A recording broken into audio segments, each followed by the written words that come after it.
ഷാനു, നിന്റെ ഫോൺ ഇതേ കിടന്ന് അടിക്കുന്നല്ലോ. എന്താ നിന്റെ മുഖം വല്ലാതിരിക്കുന്നത്? എന്തു പറ്റി? എന്താ ഷാനു, നാട്ടിൽ നിന്നാണല്ലോ ഫോൺ വരുന്നത്. എന്നോട് പറയാൻ വയ്യാത്ത എന്തെങ്കിലും? അത് മമദ്ക്ക, നാട്ടിലോട്ട് കാശ് അയക്കണം. കുറച്ച് കാശ് ഷോർട്ടാണ്. എത്ര വേണ്ടി വരും? 2000 വേണ്ടി വരും. എൻ്റെ അവസ്ഥ നിനക്കറിയാമല്ലോ. നാട്ടിൽ നിന്ന് ഉമ്മ വിളിച്ചിരുന്നു, ബാങ്കിൽ നിന്ന് നോട്ടീസ് വന്നു എന്ന് പറഞ്ഞു. നീ ആ ബഷീറിനോട് എങ്ങാനും ചോദിക്കും. അത് വേണ്ട മമദ്ക്ക, വേറെന്തെങ്കിലും വഴി കാണാതിരിക്കില്ല. പടച്ചോ ഒരു വഴി കാണിക്കാതിരിക്കില്ല. ആ നോക്കട്ടെ. എന്താണ് രണ്ടുപേരും കൂടെ ഒരു ചർച്ച? വല്ല കപ്പൽ മുങ്ങിത്താണ് അതുപോലെ തന്നെ. നമ്മളൊക്കെ മുങ്ങിത്താഴുന്ന കപ്പലിലല്ലേ ബഷീർ? തന്നെ തന്നെ. അല്ലിക്ക, ഇവന് എന്തു പറ്റി? അവന് നാട്ടിൽ എന്തൊക്കെയോ പ്രശ്നങ്ങളുണ്ട്. നിന്റെ കയ്യിലുണ്ടോ കുറച്ച് പൈസ സഹായിക്കാൻ? 2 എണ്ണം അടിച്ചിട്ട് 2 ദിവസമായി. നീ ഇതെവിടേക്കാ? ഞാനൊന്ന് പുറത്തു പോയിട്ട് വരാം. അത് നല്ലതാ.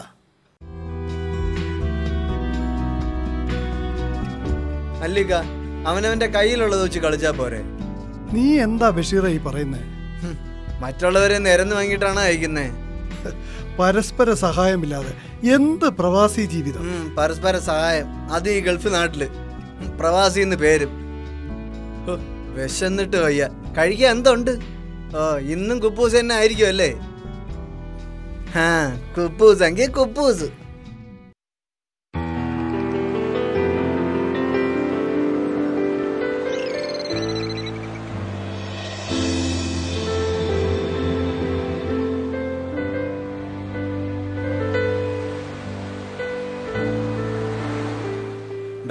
മാസാവസാനായതുകൊണ്ട് ഒരു രക്ഷയില്ല മോനെ. കാശൊന്നും ഒപ്പിക്കാൻ ഒരു വഴിയില്ല. ഇത് തന്നെ കുറെ ബുദ്ധിമുട്ടിയാ സംഘടിപ്പിച്ചത്. എന്തായാലും നീ വേഗം നാട്ടിലോട്ട് കാശ് അയക്കാൻ നോക്ക്.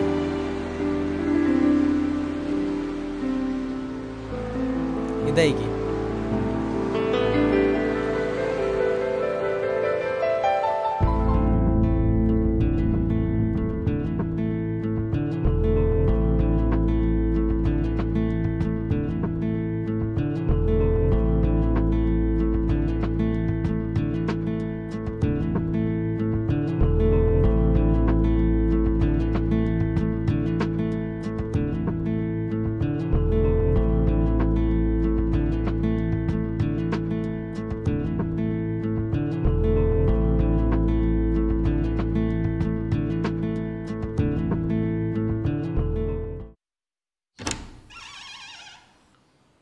വരൂ, ഇവിടെ ഇരുന്നോളൂ.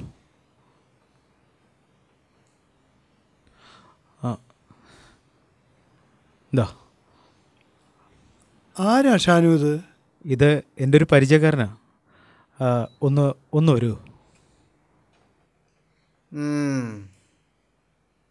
ആരാ ഷാനു അത്? ആരാ അത്? അത് മമദ്ക്ക, അയാളെ ഞാൻ വഴി വെച്ച് കണ്ടതാ. പണിയും കൂലിയൊന്നും ഇല്ലാത്ത ആളാ. അയാളുടെ അവസ്ഥ അറിഞ്ഞപ്പോൾ ഞാൻ ഇങ്ങോട്ട് കൂട്ടിയതാ. എന്നിട്ട്? നാട്ടിൽ അവർക്ക് ഒരുപാട് പ്രശ്നങ്ങളുണ്ടെന്ന് അയാൾ പറയണേ. എന്താ നിന്റെ പരിപാടി? അയാളുടെ വിഷമങ്ങൾ അറിഞ്ഞപ്പോൾ ഞാനിങ്ങോട്ട് കൂട്ടിയതാ, സഹായിക്കണമെന്ന് തോന്നി. എന്തായാലും നിന്റെ മനോഭാവം നല്ലതാ.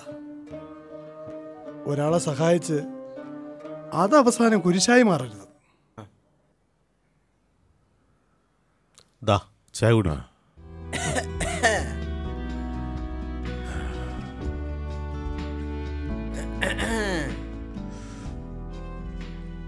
ഷാനുവിന്റെ ആരാ? ഞങ്ങളിപ്പോ പരിചയപ്പെട്ടേ ഉള്ളൂ. എവിടെ വർക്ക് ചെയ്യുന്നു? ഇല്ല, കഴിഞ്ഞ 3 മാസമായിട്ട് ഞാൻ ജോലി അന്വേഷിച്ചോണ്ടിരിക്കുക. ബസ്സിൽ വെച്ച് എന്റെ മണിപ്പേഴ്സും ഫോണും വരെ പോക്കറ്റ് അടിച്ചു. നാട്ടിലേക്കാൾ കള്ളന്മാർ ഇപ്പൊ എവിടെയാ? അത് മാത്രമല്ല, ഇന്നത്തെ കാലത്ത് ഇവിടെ ജോലി കിട്ടുകയെന്ന് വെച്ചാൽ എത്തി പ്രയാസ. അതീ കഴിഞ്ഞ 3 മാസത്തിനിടയ്ക്ക് എനിക്ക് മനസ്സിലായി. ഇനിയിപ്പോ എന്താ പരിപാടി? എന്താ വേണ്ടെന്ന് ഒരു പിടിയില്ല. നാട്ടിലാണെങ്കിൽ പ്രായം ചെന്ന വാപ്പ സുഖമില്ലാതെ, തീരെ സുഖമില്ലാതെ കിടക്കുക. ഏകമകനായി എന്നെ കാണണമെന്ന് പറഞ്ഞ് ദിവസം വിളിയ. ഈ അവസ്ഥയിൽ ഇനി എന്ത് ചെയ്യണമെന്ന് എനിക്ക് ഒരു പിടി കിട്ടുന്നില്ല. അല്ല, ഷാന് നിങ്ങൾ സഹായിക്കാന്ന് പറഞ്ഞു. അവൻ എങ്ങനെ സഹായിക്കാനാ? അവന്റെ കാര്യം നിന്റെ കട്ട പോയാ.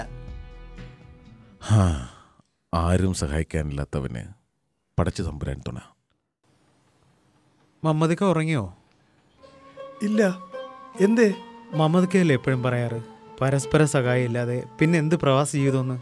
പല ദേശത്തു നിന്ന് വന്ന് ഒരു മുറിയിൽ ഒരു ഉമ്മ പറ്റ മക്കളെ പോലെ കഴിയുമ്പോൾ ഒരാളുടെ വേദന നമ്മൾ എങ്ങനെയാ കണ്ടില്ലെന്ന് അടിക്കുക മമ്മക്ക. നമ്മളൊക്കെ പ്രവാസികളാണെന്ന് പറഞ്ഞാൽ പിന്നെ എന്താ അർത്ഥമുള്ളത്? ഒക്കെ ശരിയാക്കാം. നീ കിടന്ന് ഉറങ്ങാൻ നോക്ക്. അയ്യോ, ആ ലൈറ്റ് ഒന്ന് അണയ്ക്കോ? ഹലോ.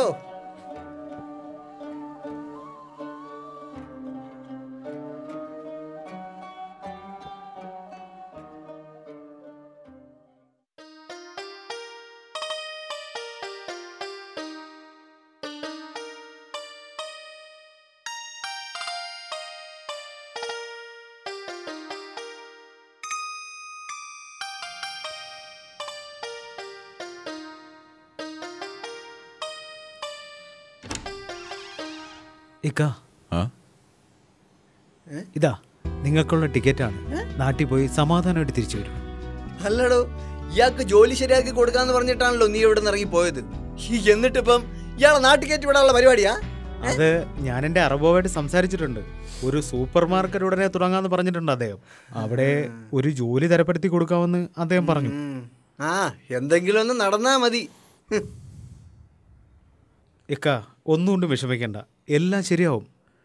ഇന്നത്തെ കാലത്ത് സ്വന്തക്കാർ പോലും ചെയ്യാത്തൊരു കാര്യമാണ് നീ ചെയ്തത്. ഇതിന് എങ്ങനെ നന്ദി പറയണമെന്ന് എനിക്കറിയില്ല.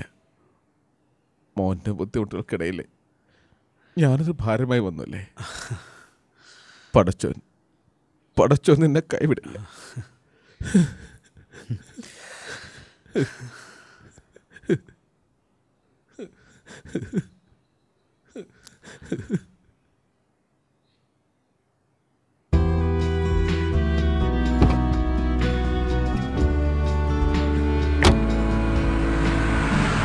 നീ ഒന്ന് ഇക്കാനെ എയർപോർട്ടിൽ കൊണ്ടുവന്ന് വിട്ടു കൊടുക്കൂ.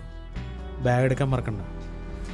ഇല്ലാത്ത കാശുണ്ടായി തന്നതേ നിന്റെ പ്രശ്നം പരിഹരിക്കാനാ, അല്ലാതെ ഇവനൊന്നും നന്നാവില്ലടാ. നിന്റെ ഈ പരോപകാരം കൊണ്ട് നടന്നാലേ നീ ഒരു കാലത്ത് നന്നാവില്ല. ആദ്യം നീ നിന്റെ കാര്യം നോക്കിഷ്ട. പരോപകാരം ചെയ്യുന്നതൊക്കെ കൊള്ളാം, അടുത്ത മാസം പൈസ കൊടുക്കേണ്ടതാ. അതിനുള്ള കാര്യം നോക്ക്. എന്തുപകാരം? എന്നെ കൊണ്ട് കഴിയുന്ന ഒരു സഹായം ഞാൻ ചെയ്തു, അത്രമാത്രം.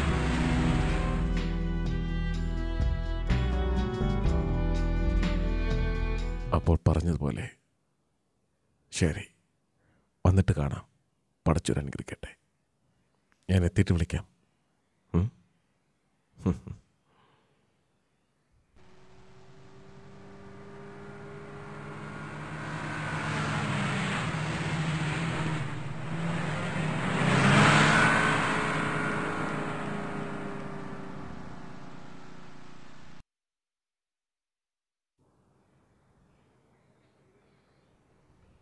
മലയാളിയാണോ? ആ, ഞാൻ വിസിറ്റ് വിസയിലാണ്. ആ, ജോലിയൊന്നും ആയില്ല.